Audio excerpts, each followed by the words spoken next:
The observation deck of New Haven Station hummed with the quiet efficiency of controlled chaos. Families moved through the corridors like streams of water finding their paths. Children's laughter mixing with the soft hiss of air recyclers and the distant thrum of the station's rotation. Marcus Chen walked hand in hand with his daughter Emma, her small fingers warm in his larger ones as they made their way toward the dining sector. Marcus wore the standard-issue maintenance uniform of the station, dark blue with reflective strips along the shoulders.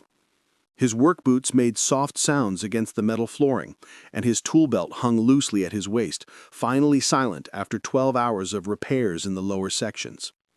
At 34, he carried himself with the careful precision of a man who had learned to be both father and mother to a 6-year-old girl with endless questions and an appetite that seemed to double every month. Emma skipped beside him, her curly brown hair bouncing with each step.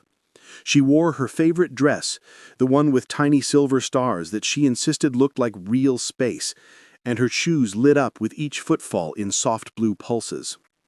Her backpack, covered in patches from various station departments, held the completed homework assignment that had earned this dinner celebration.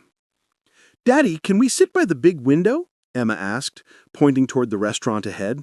"I want to see the ships coming in."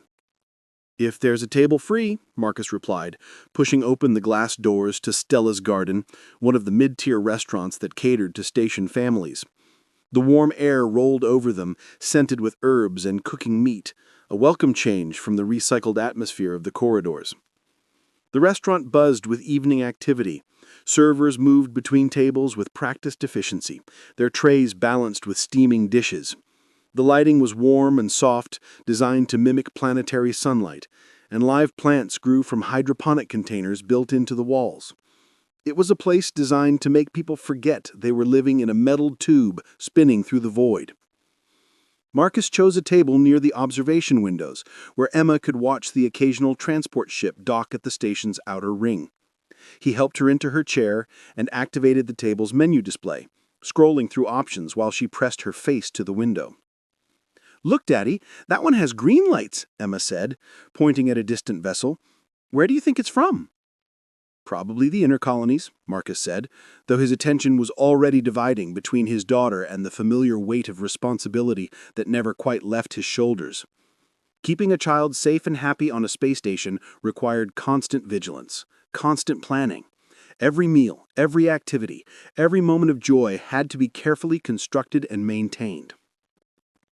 He was studying the children's menu when the restaurant's atmosphere shifted in that subtle way that made his maintenance-trained senses alert. Near the entrance, a small drama was unfolding at the hostess station. A woman stood with perfect posture, despite the obvious tension in her shoulders. Her skin had the pale blue tint of the Centauri colonies, and her hair fell in silver waves to her shoulders. She wore a simple gray dress that had seen better days, and her hands, Marcus noticed, trembled slightly as she spoke to the hostess. Beside her stood a child, perhaps 7 or 8 years old, with the same blue-tinted skin and silver hair. The girl's clothes were clean but worn, and she stood so close to her mother that she seemed to be trying to disappear into her mother's shadow. Marcus couldn't hear the conversation, but he could read body language well enough. The hostess's smile was polite but firm, the kind of expression that meant, "I'm sorry, but the answer is no." The woman's chin lifted slightly, pride warring with what looked like desperation.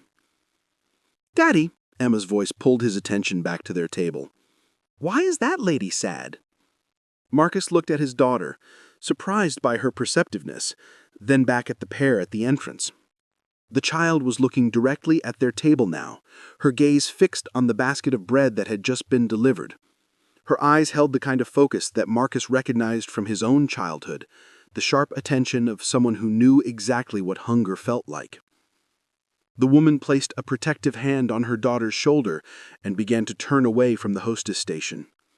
They moved toward the exit with careful dignity, but the child's gaze lingered on the food around them, her head turning to track a server carrying a tray of hot soup. "Daddy," Marcus said quietly, "how hungry are you right now?" "Really hungry," Emma replied, but she was still watching the other child. "Daddy, I think that girl is hungrier than me." Marcus felt something tight and uncomfortable in his chest. He had been poor once, had known what it felt like to walk past restaurants and feel the weight of empty pockets.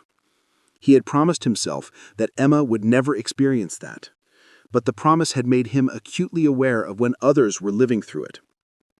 He made his decision quickly, the way he did when a system failure demanded immediate action.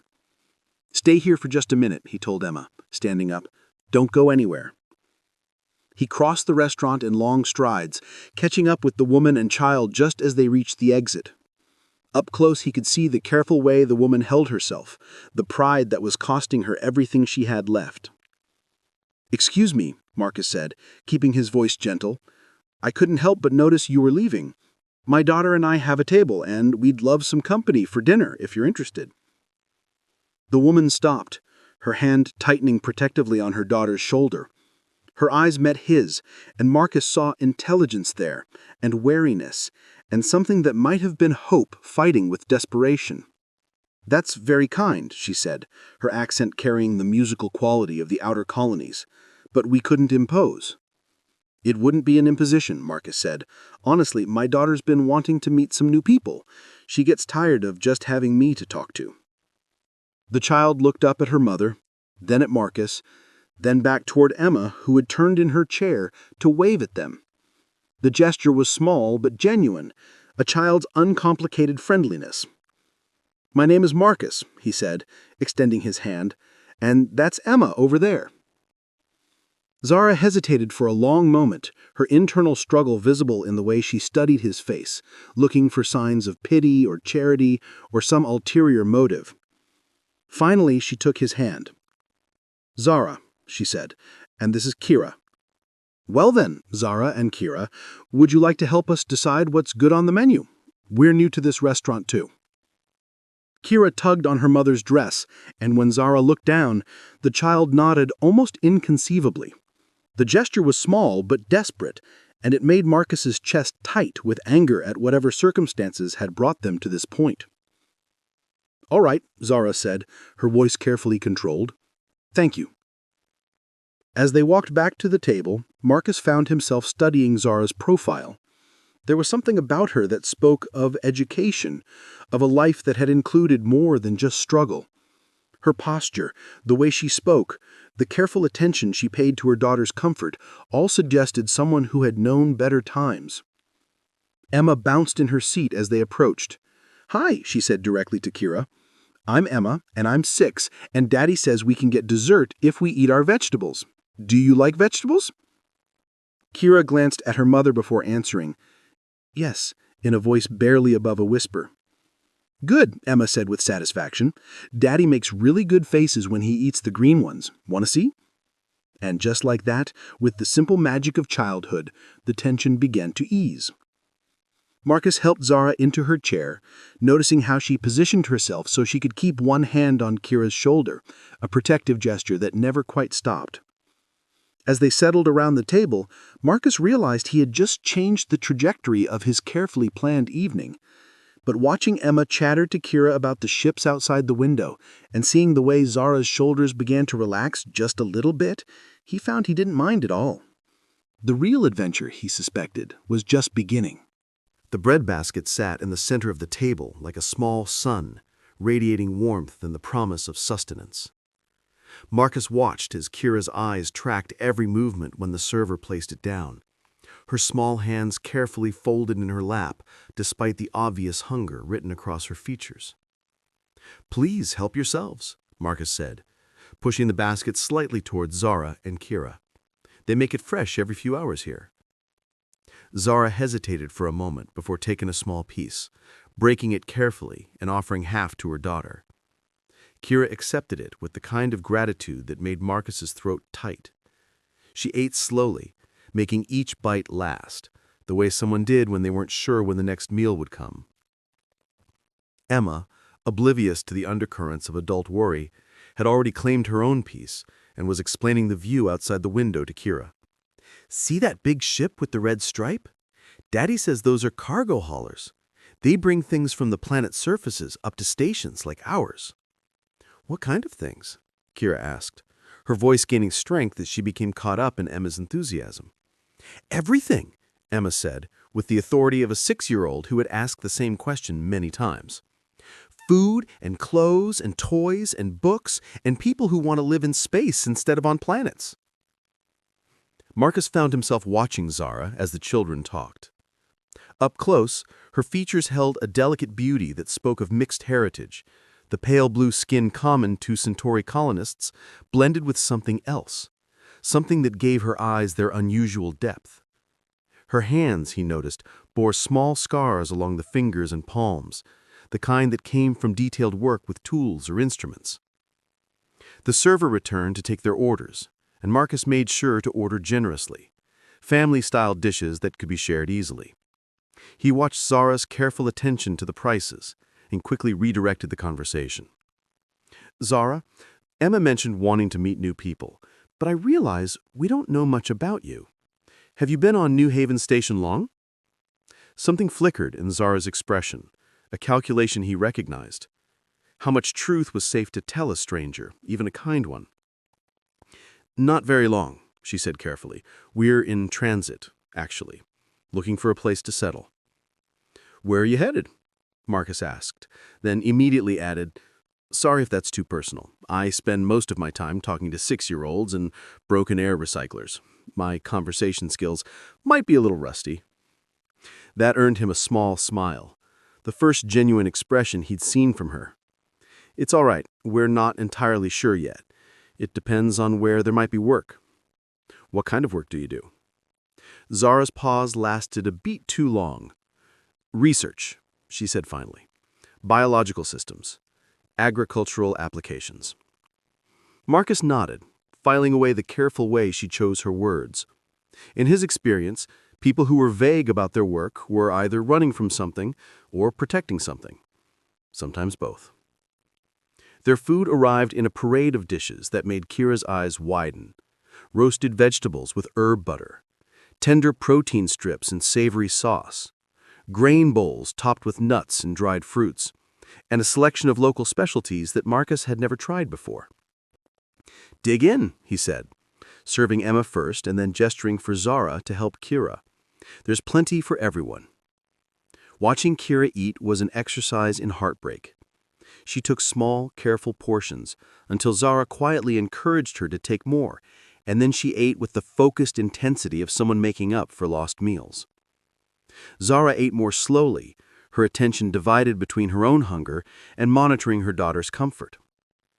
This is really good, Kira said after a few minutes, her voice stronger now. She looked directly at Marcus for the first time. Thank you. The simple gratitude hit Marcus harder than he expected. You're very welcome. Emma, who had been working her way through her own plate with typical 6-year-old efficiency, suddenly looked up at Kira. Are you from a spaceship?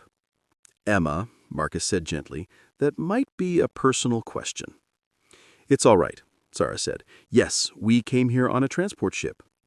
Was it big? Did it have windows like this restaurant? It was very big, Kira answered, warming to the subject.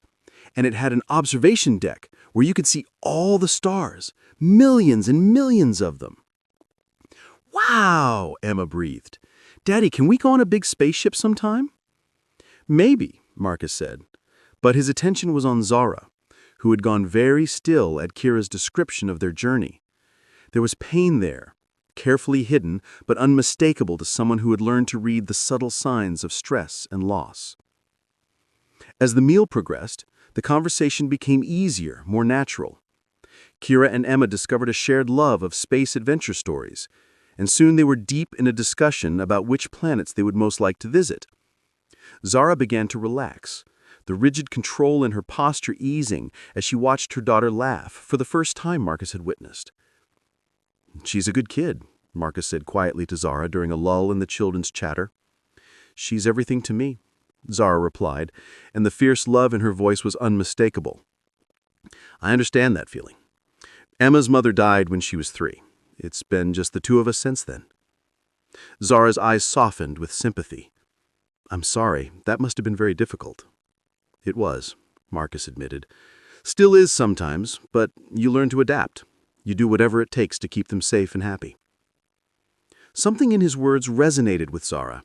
She looked at him with new attention, as if seeing him clearly for the first time. Yes, you do. Their eyes met across the table, and Marcus felt something shift between them, a recognition that went deeper than shared circumstances. Here was someone else who understood what it meant to carry the weight of another person's entire world on their shoulders. "Mummy, can I tell them about the garden?" Zara's face went carefully blank. "Kira, perhaps that's not appropriate dinner conversation." "What kind of garden?" Emma asked with immediate interest. Kira looked between her mother and Emma, clearly torn between excitement and obedience. "We had a big garden where we used to live, with flowers and vegetables and trees with fruit." "That sounds wonderful," Marcus said, noting Zara's obvious discomfort with the topic. "Emma loves plants. We have a small hydroponics setup in our quarters where she grows herbs." "Really? What kind of herbs?" As Emma launched into a detailed explanation of their small garden, Marcus caught Zara's eye and gave him what he hoped was a reassuring look. Whatever they were running from, whatever had brought them to the point of choosing between dignity and hunger, he wasn't going to pry. Not tonight. But he was beginning to understand that Zara and Kira weren't just travelers looking for work. They were refugees from something, carrying wounds that went deeper than empty stomachs. And despite every reasonable voice in his head telling him to be careful, to think of Emma's safety first, Marcus found himself wanting to know more, wanting to help, wanting to see Zara smile without the shadow of fear behind it. The evening was far from over, and already he could feel his carefully ordered life beginning to shift around these two new people who had walked into it carrying secrets and hope in equal measure. The restaurant had begun to empty as the evening wound down. Families with young children heading home for bedtime routines. Emma and Kira had moved from discussing plants to drawing pictures on the table's display screen, their heads bent together in the serious concentration of childhood friendship forming in real time. Marcus found himself studying Zara's profile as she watched the girls, noting the way her expression softened when she thought no one was looking. The careful mask of control she wore had slipped just enough to reveal the person underneath, someone who had known gentler times and still grieved their loss. "They've bonded quickly," he observed quietly. "Kira doesn't usually warm up to strangers so fast," Zara admitted. "She's been through a lot of changes recently." The careful understatement hung in the air between them. Marcus recognized the technique, having used it himself when well-meaning people asked too many questions about Emma's mother or his own past. "Change is hard on kids," he said. "They need stability, routine. When their world shifts, they hold on to whatever feels safe."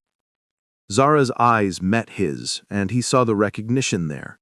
She understood that he was speaking from experience, that his words carried the weight of someone who had navigated similar storms.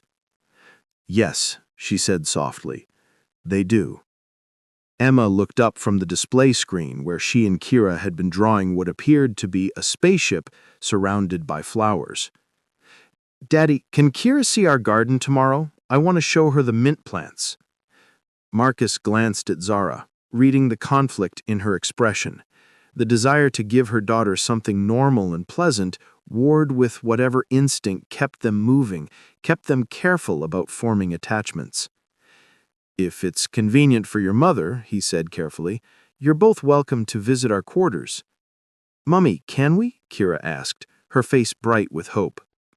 Zara hesitated, and Marcus could see her weighing risks and benefits, calculating whether staying in one place another day was worth the joy on her daughter's face. "We'll see," Zara said, the eternal parent response that meant, "Probably yes, but I need to think about it first."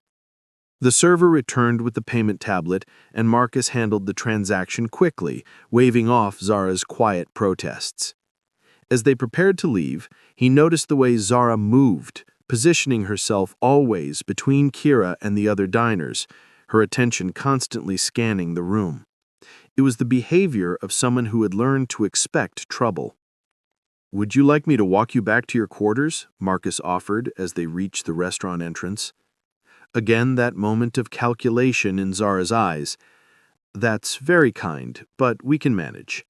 "Of course you can," Marcus said easily, "but it's late, and the corridors can be confusing if you're not familiar with the layout. Emma and I are headed toward the residential sector anyway." It was a gentle lie, designed to give Zara a way to accept help without feeling like charity. She studied his face for a moment, then nodded. "All right, thank you." They walked through the corridors together, Emma and Kira chattering about their drawings while the adults followed at a more sedate pace. Marcus found himself hyper-aware of Zara beside him, the way she moved with unconscious grace despite the obvious exhaustion that pulled at her shoulders. "You mentioned you do biological research. That must be fascinating work." "It was," Zara replied, and the past tense hung heavy between them. "I specialized in adaptive agriculture, developing crop varieties that could thrive in challenging environments." "That's important work," Marcus said, "especially for the outer colonies where traditional farming methods don't always work." Zara glanced at him with surprise. "You're familiar with colonial agriculture?" "I grew up on a farming station before I went into maintenance engineering. My parents were part of the Tau Ceti agricultural collective." Something in Zara's posture changed, a subtle relaxation. The Tau Ceti collective did groundbreaking work in soil modification techniques. Their research papers were required reading in my graduate program. "Small universe," Marcus said, pleased to see her genuine engagement with the topic. "My mother would be thrilled to know her work was still being studied. She always said the key to successful colonial agriculture was understanding that each environment was a puzzle that needed its own unique solution." "Exactly," Zara said, animation entering her voice for the first time all evening. They had reached a junction in the corridor where their paths would likely diverge, and Marcus found himself reluctant to end the conversation. Zara seemed to feel the same hesitation, glancing down the corridor toward what I assumed was their temporary lodging, then back at him. "Marcus, I need you to know that your kindness tonight, what you did for us, it means more than I can properly express." "Anyone would have done the same thing." "No," Zara shook her head firmly. "They wouldn't have. Most people see what they want to see, ignore what makes them uncomfortable. You chose to pay attention, to act. That's not common." The intensity of her gratitude made Marcus uncomfortable, not because it was unwelcome, but because it suggested a level of desperation that worried him. How long had they been struggling? How many people had they encountered who had chosen to ignore their need? "Zara," he said carefully, "if you and Kira need help with anything at all, please don't hesitate to ask. I know the station pretty well, and I have some connections that might be useful if you're looking for work or longer-term accommodations." Her eyes searched his face, looking for hidden motives or conditions. When she found none, something in her expression cracked slightly, revealing the exhaustion and fear she'd been holding back. "We're not running from the law," she said quietly, as if reading his thoughts. "We're not criminals or fugitives. We're just trying to find somewhere safe to start over." "I believe you," Marcus said simply. The words seemed to hit her with unexpected force. Her breath caught slightly, and for a moment her carefully maintained composure wavered. "Thank you," she whispered. Emma tugged on his hand, reminding him that they had a bedtime routine to maintain and a 6-year-old who was already past her usual sleep schedule. But as they said their goodbyes and headed toward their respective quarters, Marcus found his thoughts remaining with Zara and Kira. There was a story there, a reason why a brilliant scientist and her young daughter were wandering through space with worn clothes and empty pockets. Whatever had happened to them, whatever they were running from, it had been serious enough to strip away everything except each other. As he helped Emma prepare for bed, listening to her excited chatter about her new friend, Marcus made a decision. Tomorrow, he would find a way to learn more about Zara's situation, not from curiosity, but from the growing conviction that they had walked into his life for a reason. And if they needed help, if they needed someone to stand between them and whatever shadows they were fleeing, then he would be that person. It was what anyone would do, he told himself, but deep down he knew it was more than that. In the space of one evening, Zara had gone from stranger to someone who mattered, someone whose pain had become his concern and whose smile had become something he wanted to protect. The adventure, he realized, was just beginning. Marcus woke to the soft chime of his personal communicator at 0600 hours, 3 hours before his scheduled shift. He rolled over, expecting the usual maintenance alert or scheduling change that occasionally disrupted his mornings. Instead, he found an urgent message from station security. All residents, please be advised that we are conducting enhanced security protocols in sectors 7 through 12. If you observe any suspicious activity or encounter individuals who cannot provide proper identification, please report immediately to Security Station Alpha. This is a precautionary measure only. Thank you for your cooperation. Something cold settled in Marcus's stomach. Sectors 7 through 12 included the temporary housing district where he'd walked Zara and Kira the night before. He sat up in bed, running a hand through his hair as his mind began connecting dots he didn't like. Refugees, scientists, enhanced security protocols. Emma appeared in his doorway, her hair a riot of curls and her favorite stuffed rabbit tucked under her arm. "Daddy, why are the lights flashing in the hallway?" Marcus hadn't noticed the subtle alert lighting that indicated his station-wide security status change. It was barely visible, designed not to cause panic, but unmistakable once you knew what to look for. "Just some routine checks, sweetheart," he said, hoping his voice sounded normal. "Why don't you get dressed and we'll have breakfast together before I go to work?" As Emma padded back to her room, Marcus pulled up the station's internal communication network on his personal device. Buried in the routine notifications and duty rosters, he found what he was looking for. A security bulletin requesting information about 2 individuals matching Zara and Kira's general description. The bulletin was carefully worded, mentioning persons of interest in relation to an ongoing investigation, but providing no specific details about what they might have done or why they were being sought. That, more than anything else, convinced Marcus that Zara had been telling the truth. If they were dangerous criminals, security would have been more explicit about the threat level. His communicator chimed again, this time with a direct message from his supervisor. "Chen, need you in early today. Priority maintenance on level 15. Report to Central by 0700. Marcus stared at the message, his maintenance engineer's instincts warring with a growing sense of urgency about Zara and Kira's safety. Level 15 housed the station's primary data processing centers, the kind of systems that require emergency attention only when something was seriously wrong. Or when someone needed access to information that was not normally available. He dressed quickly, his mind racing through possibilities and plans. The timing was too convenient, pulling him away from the residential sectors just when security was conducting their enhanced security protocols. Someone wanted him occupied, away from any potential involvement in whatever was happening with the 2 refugees he'd befriended.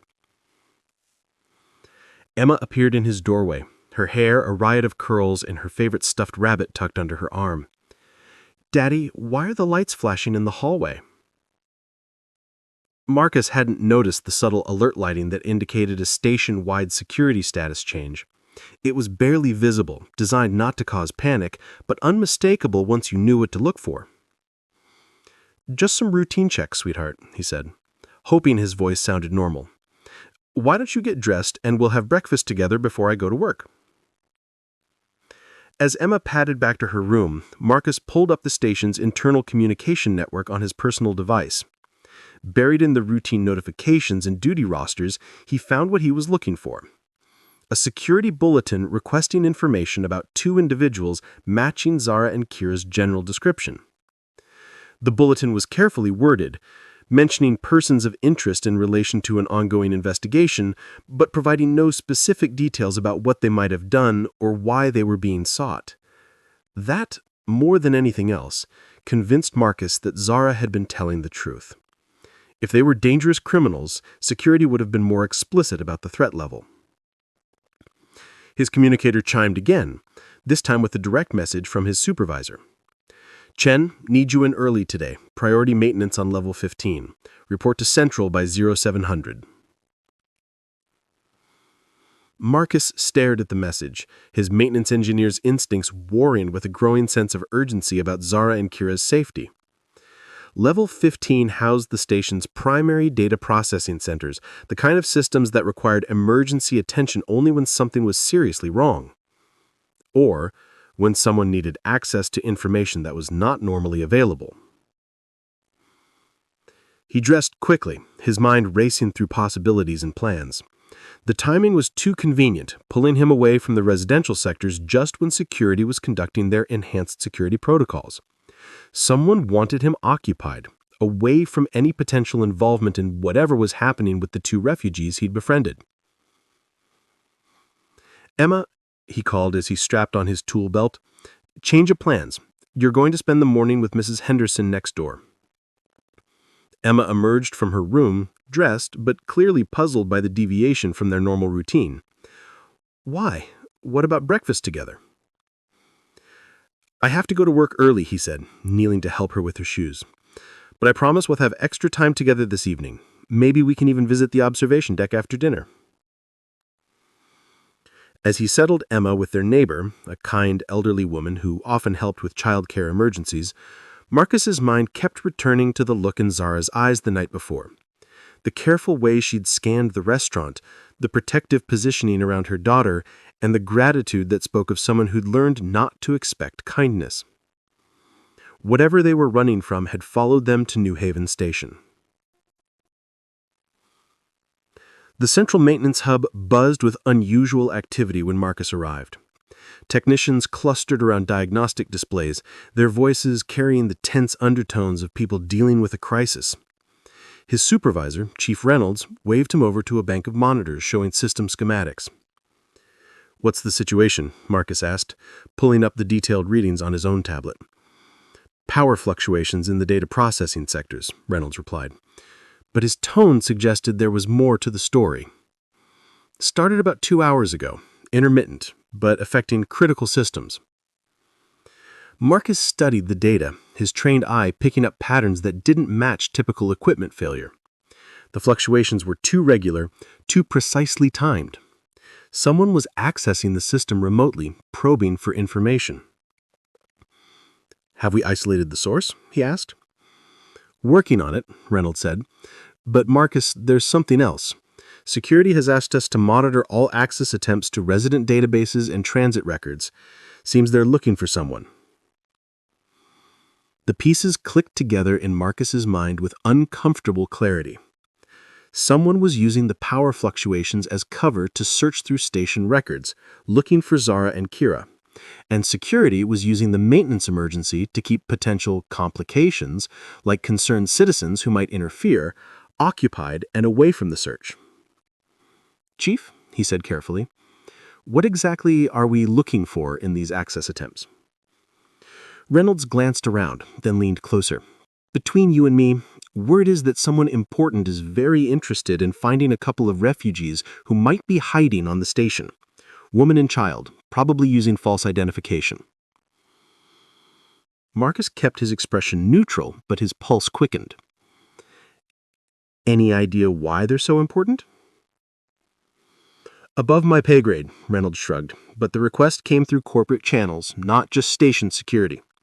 Someone with serious resources wants these people found. For the next 3 hours, Marcus worked on the power systems while his mind raced through possibilities and plans. Whoever was looking for Zara and Kira had significant reach and influence. They'd managed to track them to New Haven Station and were using official channels to conduct their search, but they were being subtle about it, which suggested they couldn't simply demand cooperation openly. That gave Marcus hope. If Zara's pursuers had to work through back channels and manufactured emergencies, it meant there were limits to their authority. It meant there might be ways to fight back. As the morning progressed, the power fluctuations became more aggressive, more invasive. Whoever was conducting the search was getting desperate, taking greater risks to access the information they needed. Marcus realized with growing alarm that it was only a matter of time before they found what they were looking for. His personal communicator buzzed with an incoming call from an unfamiliar number. He stepped away from the main work area before answering. "Marcus?" Zara's voice was tight with controlled fear. "I'm sorry to contact you, but I didn't know who else to call." "Where are you?" he asked quietly. "Hiding," she said simply. "Marcus, there are security teams searching the residential sectors. They're looking for us." "I know. I'm working on it. Are you and Kira safe right now?" "For now. But they're being very thorough. It's only a matter of time." Marcus looked around the maintenance hub, weighing his options. He could continue pretending ignorance, let the search play out, hope that Zara and Kira managed to evade capture, or he could act, use his knowledge of the station's systems and his access to critical infrastructure to help them. It wasn't really a choice. "Zara, I need you to listen carefully. In 1 hour, there's going to be a planned maintenance shutdown of the security monitoring systems in Sector 9. It will last exactly 12 minutes. Can you get there?" "Yes." The maintenance tunnels beneath New Haven Station formed a complex network that most residents never knew existed. Marcus moved through them with the confidence of someone who had spent years maintaining the systems that kept thousands of people alive in the void. Behind him, Zara carried a sleeping Kira, the child's exhaustion finally overcoming the adrenaline that had kept her alert through their escape from Sector 9. "How much further?" Zara whispered, her voice barely audible over the hum of air recyclers and power conduits. "Not far," Marcus replied, consulting the schematic on his handheld device. "There's a service junction ahead where we can rest for a few minutes." They had been moving through the tunnels for nearly 2 hours, following maintenance routes that bypassed the main security checkpoints. Marcus had used his engineering access to create a trail of false alarms and routine maintenance alerts that would keep the search teams busy in other sectors while they made their way to safety. The service junction was a small chamber where several tunnel systems intersected, barely large enough for the three of them to sit comfortably. Marcus activated a small work light and checked their location against the station schematics. "We're about halfway to the docking rings," he said quietly. "There's a freight transport leaving for the outer colonies in 3 hours.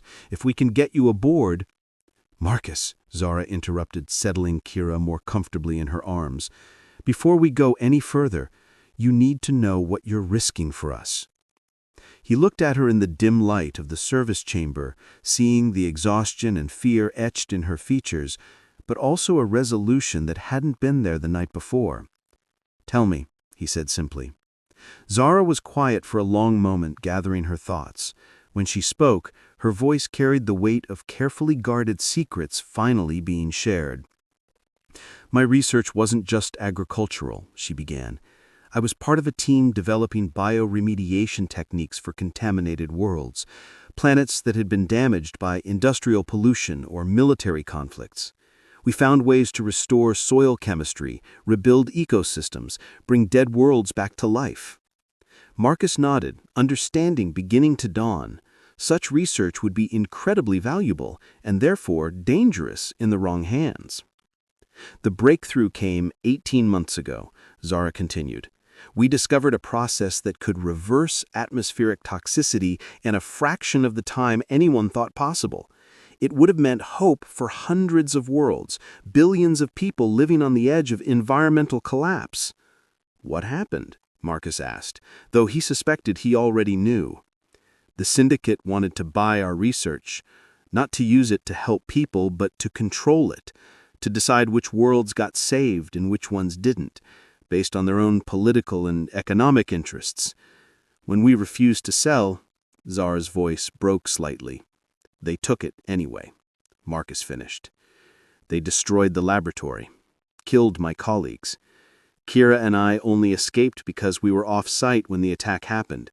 Tears slid silently down Zara's cheeks. They've been hunting us ever since, determined to eliminate anyone who could recreate the research or testify about what they did. The magnitude of what Zara had told him settled over Marcus like a weight. She wasn't just a refugee fleeing personal persecution. She was one of the few people alive who possessed knowledge that could transform the galaxy, and there were those who would kill to possess or destroy that knowledge. "The data," Zara said. "Do you still have it?" Zara touched a small device at her throat, barely visible in the dim light. "Everything. Research data, evidence of what they did, proof of their involvement. It's all here." "Then we need to get you somewhere safe, somewhere you can share this information with people who can act on it." "The Colonial Science Council," Zara said. "They have the resources and the authority to investigate the Syndicate's crimes, but they're based in the inner systems, and getting there—" "One step at a time," Marcus said. "First, we get you off this station safely." Kira stirred in her mother's arms, her eyes opening to take in their unusual surroundings. "Mommy, where are we?" "We're traveling through the station's secret passages," Zara said gently, "like the heroes in your adventure stories." "And we still running from the bad people?" Kira asked with a matter-of-fact acceptance that children brought to extraordinary circumstances. "Yes, sweetheart, but Marcus is helping us find a way to safety." Kira looked at Marcus with solemn eyes. "Are you coming with us?" The question hit Marcus harder than he had expected. He thought of Emma, probably wondering where he was, certainly worried about his unusual absence. He thought of his job, his life, the careful stability he had built for them both on New Haven Station. "I have to stay here," he said gently. "I have my own little girl to take care of." "Will we see Emma again?" Kira exchanged a glance with Zara, seeing his own uncertainty reflected in her eyes. If she made it to the Colonial Science Council, if her evidence was accepted, if the Syndicate's crimes were exposed and prosecuted, then maybe someday it would be safe for them to live openly again. But that was a lot of ifs, and there were no guarantees. "I hope so," he said, honestly. They resumed their journey through the maintenance tunnels, moving more slowly now as they approached the docking rings where security would be tighter. Marcus led them through a series of increasingly narrow passages, following routes designed for emergency access rather than human comfort. Finally, they reached a junction that connected to the freight loading areas. Marcus checked his chronometer. 90 minutes until the transport departure. "This is where it gets difficult. The freight bays have security monitors, but there's a blind spot near loading dock 7. If we time it right, we can get you to the transport without being seen." "Marcus," Zara caught his arm as he prepared to scout ahead. "After tonight, after everything you've risked for us, how can we ever repay you?" "By surviving," he said simply. "By getting that research to the people who can use it to help others. By making sure Kira grows up in a galaxy where children don't have to run in fear." Zara studied his face in the dim light, then stepped closer and kissed him softly. It was brief, gentle, filled with gratitude and promise and the bittersweet knowledge that they might never see each other again. "I'll find a way to contact you when we're safe. Somehow. Someday." The next hour passed in careful coordination and breathless tension. Marcus used his engineering access to create distractions and blind spots while Zara and Kira made their way to the transport ship. He watched from a maintenance observation port as they boarded with a group of legitimate passengers, Zara's disguise of a traveling researcher with her young daughter, perfect in its ordinariness. As the transport ship disengaged from the docking ring and disappeared into the starfield, Marcus felt a complex mixture of relief, loss, and hope. They were safe, at least for now.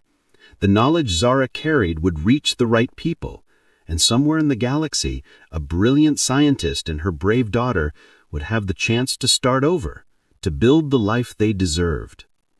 6 months later, Marcus received an encrypted message through channels so secure he initially thought it was spam. The text was brief. "The garden is growing again. Thank you for believing in spring. W." Attached was a news article about the Colonial Science Council's investigation into illegal research appropriation and the arrest of several high-ranking syndicate officials. There was also a photograph of a small girl with silver hair standing in front of a rebuilt laboratory, holding a flowering plant in her hands. Marcus smiled, saved the message to his personal files, and went to pick up Emma from school. Some stories, he thought, were worth believing in.